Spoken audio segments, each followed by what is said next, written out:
4월 총선을 앞두고 안철수 전 국민의당 대표가 귀국했습니다. 지방선거 패배에 책임을 지고 떠난 지 1년 4개월 만인데요. 도착 직후 구체적인 정치 계획을 밝혔는데 현장의 취재 기자 연결해 보겠습니다. 자, 최수연 기자, 안 전 대표가 어떤 메시지를 내놨습니까? 네, 안철수 전 대표는 조금 전에 이곳에서 기자간담회를 가졌습니다. 가지고 온 태블릿 PC에 정치 구상을 구체적으로 읽어내려갔는데요. 국정 운영의 폭주를 막겠다. 진영 정치에서 벗어나서 실용적인 중도 정치의 정당을 만들겠다고 밝혔습니다. 그러니까 독자적인 신당 창당을 할 것이라고 얘기를 한 건데요. 이 발언은 한번 들어보시겠습니다. 정치 초년생이었던 저의 부족함으로 많은 실망을 안겨드렸습니다. 이 시점에서 제가 다시 정치 현장으로 뛰어들기로 결심한 이유는 단 하나. 우리 대한민국이 가야 할 방향에 대해서 국민 여러분께 호소드리기 위함입니다.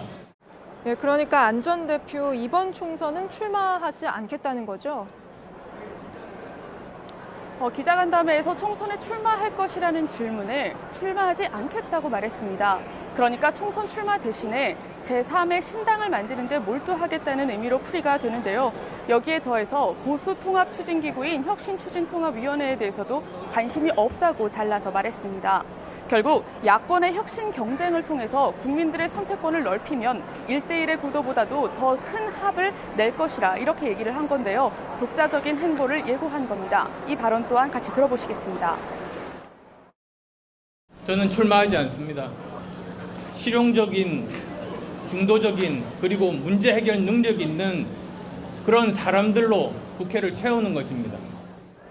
네, 내일 일정은 광주 5.18 민주묘역을 찾는 건가요? 네, 먼저 우선 오전에는 서울에 있는 현충원을 참배를 하고 곧바로 광주로 내려갑니다. 첫 지방 일정을 광주로 잡은 건데요. 5.18 광주 민주묘역을 참배하기로 했습니다. 옛 국민의당의 지지 기반이었던 호남의 여론을 의식한 것으로 보입니다.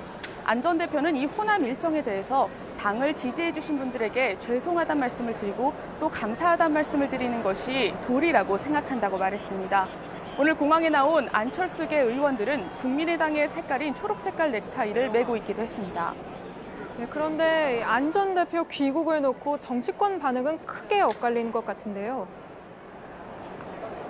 네, 엇갈리고 있습니다. 대한신당, 그러니까 국민의당 시절에 안철수 의원과 함께 했다가 떨어져 나온 대한신당 같은 경우에는 날선 반응을 보였습니다.